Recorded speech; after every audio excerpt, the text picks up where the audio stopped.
Monday at 9 on AM Cleveland.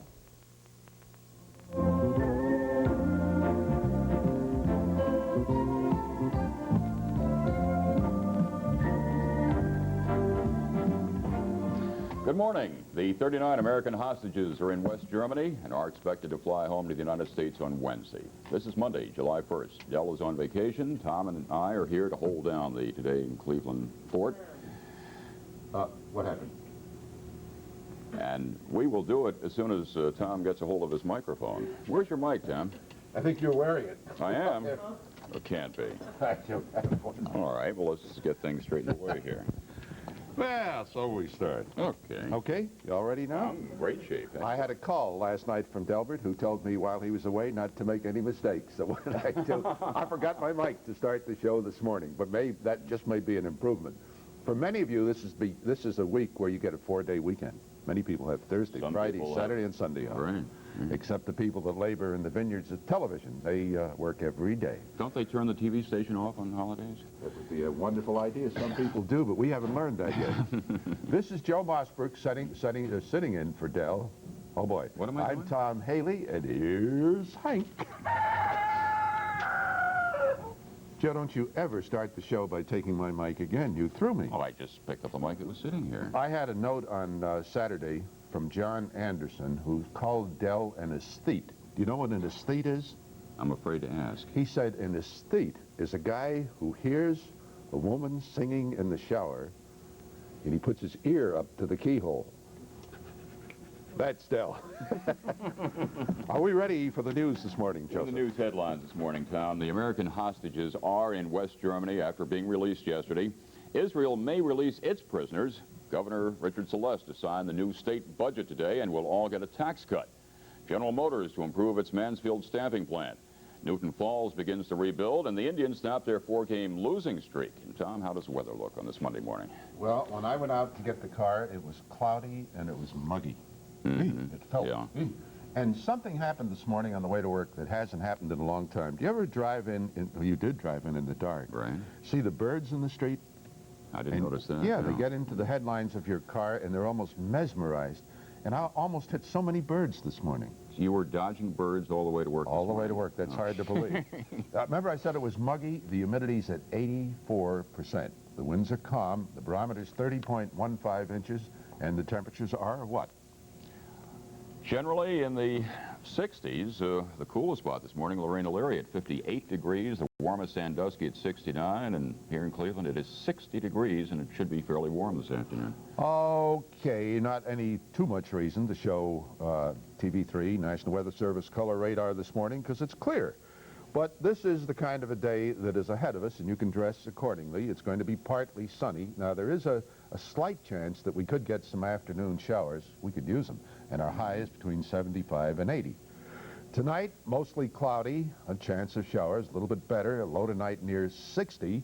And then again tomorrow, partly sunny, a chance of showers, and high tomorrow near 80. So she's starting to warm up just a little bit. I can't believe the string of good weather we've been having.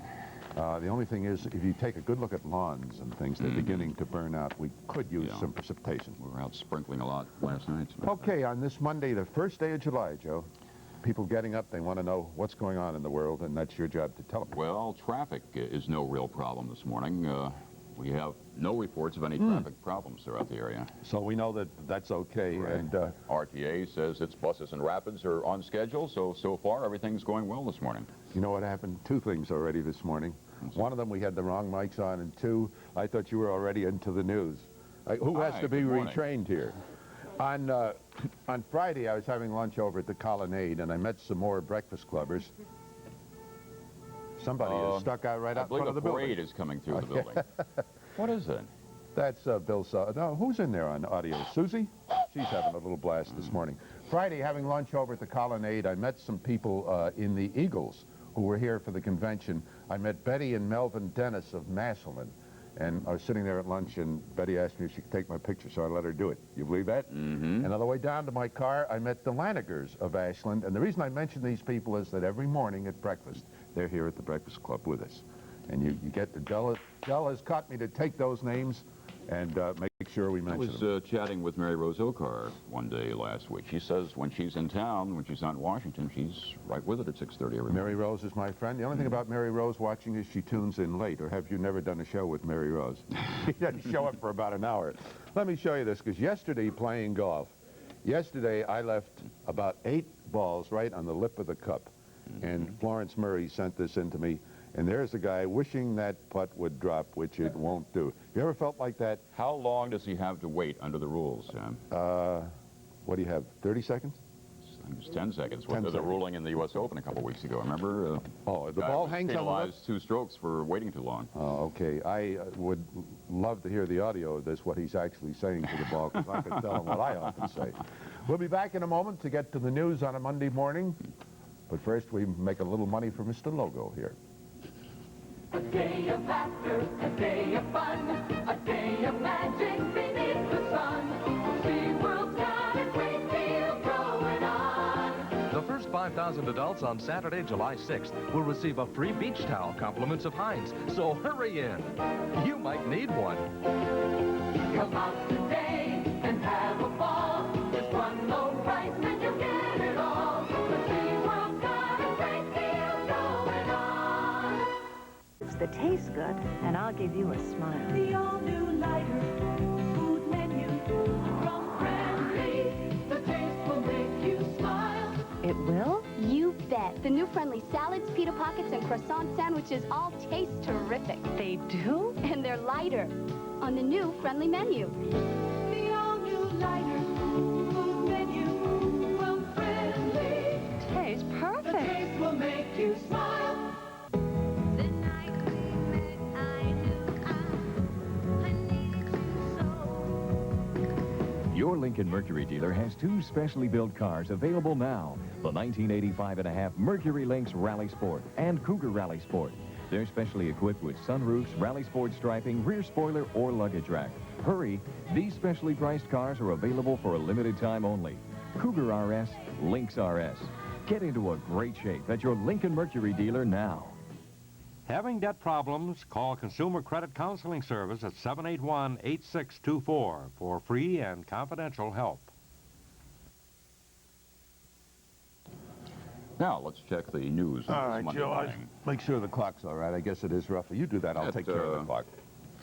Members of the Israeli cabinet say they will meet later today to discuss the releasing of some of the 725 Shiite prisoners that Israel has been holding. That was a major demand that the terrorists made when they kidnapped American travelers and held them for 17 days in Beirut. Israeli newspapers say about 300 of the prisoners might be freed soon, but the Israeli government does not want it to appear that the release is linked to the freeing of the Americans. The American hostages arrived at the Frankfurt, West Germany military base about 7 hours ago. When they arrived, Vice President George Bush said, "You are back, and America did not compromise her principles to get you back." After being driven yesterday from Beirut to Damascus, they held a news conference and then boarded a U.S. military transport plane for the flight to Frankfurt. They're now at Wiesbaden for medical checkups. The State Department says a special team has been sent to Germany to debrief the hostages and ask them about details of the hijacking and kidnapping in hopes of preventing future recurrences. The 39 hostages are now expected to fly to the United States on Wednesday. Ohio Governor Richard Celeste this morning signs Ohio's new $20 billion state budget, which includes a 10% cut in the state income tax. The cut goes into effect today. The bill approved by the legislature late Friday also includes another 5% cut on January 1st of 1987. Included in the budget are up to $5 million to buy the old General Motors plant on Coit Road in Cleveland to build a new prison. The current plans call for a 500-bed prison. About 2,500 people who work for General Motors in Mansfield can breathe a little easier. That's because they will not be laid off. They've been telling you for the past 2 months that GM had decided to pump money into improving the plant in Mansfield. Yesterday, it announced the dollar amount, $700 million. Those improvements will make the Mansfield plant one of the largest stamping plants in the world. Today is the 1st of July. A lot of important changes take place today. The state sales tax, or rather the sales tax in Lorain County, goes up 0.5% today. The state opens Euclid Beach today. The post office begins a new downtown mail service called Laser today. United Airlines begins its half-off fare for 1 week today. And a new law goes into effect reducing the amount of lead in gasoline from 1.1 to 0.5 grams. Also today, Tow Motor closes its giant forklift plant in Metter. It's now been a month since 13 tornadoes ripped through northeastern Ohio. Channel 3's Marion Lowe's says the slow process of rebuilding is underway in Newton Falls. This was the scene a month ago, an elderly woman overlooking her tornado-torn home. This is the scene today. Same lot, new home. 89-year-old Pearl Boyd moves in next week. This is the first house rebuilt in Newton Falls after the tornado. But most people aren't as lucky. They're stuck in mobile homes waiting for construction to begin. And there are some people who aren't rebuilding. This was one of the hardest hit areas. 9 houses used to line this street, but most were demolished. The neighbor here says of those 9 families, only 4 are rebuilding. The others are just too frightened to. I don't know if they're just scared the tornado's going to happen again, or they're just scared. Art Johnson isn't leaving, even though it will cost twice the market value of his house to rebuild. You have to push the idea, the watery eyes back, because it really does bother you. You look at those things that you've really enjoyed, and it's, you know, it's sort of tough. Tough to tear down what's left of a dream. Even though it's been a month, in some parts of town it's hard to tell any work has been done. Sightseers can still peer into people's basements, and the downtown strip is still stripped of businesses. It will look this way for weeks to come. That's when more than $300,000 in federal aid is expected. Marion Lowe's, Channel 3 News, Nightside. The Salvation Army in Cleveland says it might have to close some of its emergency shelters for the homeless. Federal funds, which provided about half of the Salvation Army shelter budget, run out at the end of July. Major Paul Kelly of the Salvation Army says he will appeal to corporations, individuals, and the United Way for more money to keep the shelters open. Tom, let's check the time. All right, Joe, it's right behind us. It's coming up on 6:42. You said July 1st, the post office starts a new laser service? Yeah. What's that? It's a new special downtown service, the speed downtown service, mail from offices downtown to other offices downtown. So they simply call it laser because it's fast. I guess so, Oh. yeah. This is Monday morning, and Monday is facing reality. Now, on Friday night, I went to a party. There were 2 kids. One goes with my youngest daughter, and another one. And today, at 9 o'clock, they entered the U.S. Military Academy at West Point. Oh, really? Now, they're up there right now, and their parents are going to have them over there at 9 o'clock. Alvin Lindsay and Brian McCullough, 2 real nice kids. Yeah. Now, the first thing they do, these are handsome kids. They get all their hair taken off. Boom, it's gone like that. And then I think it's like going to prison. It is, you got to have dedication to want to do it. But these kids, and at the party, they had a little rock band there, and I doing a little dancing, and I slipped over and said, how does it feel? And they both said, we're scared. And they're both football players. And there are a couple of kids from Westlake, the McClure twins are going. Being football players ought to be a big help. I mean, just thinking back to my own experience in basic training. That you got pushed around and that you've been through things that are tough. You take a lot of guff and you know how to stand up to it. But you know what someone said to me last night? I was at a party for a friend who was celebrating graduating from college, Daria Calaguire, and someone said the kids from the permissive stage have now moved back, and what they want right now is discipline. And the kids that are going to West Point, one of these 2 kids I was talking about that are going that I know well, one is a real swinger, and he is going to change his way of life starting in a very few minutes. And you know what? I am uptight for him this morning, for both of them. And they say over the course of a summer, as these kids come in, I don't know how many, around 2,000, that maybe as many as 300 decide, you know, I don't really want to do this. It's interesting to see what happens. You want to go down and give 10 push-ups for him? No way. I just admire anyone who has the courage to do that when you don't have to do it. Getting drafted is something totally different. 60 degrees, partly sunny today. There's a chance that we're going to get ourselves some showers this afternoon. It's about a 30% chance. And the high should be, well, between 75 and 80. It's a little bit humid out there, a little muggy. So it takes care of the weather, time, and all that stuff. Tom, a 16-year-old Akron boy has told police that he didn't know the gun was loaded. He was playing with a gun when it accidentally shot 12-year-old Eric Bennett of Akron in the head. Bennett died over the weekend. In sports, the Cleveland Indians stopped their 4-game losing streak yesterday. They topped the Seattle Mariners. TV3, Channel 3's Jim Donovan has highlights.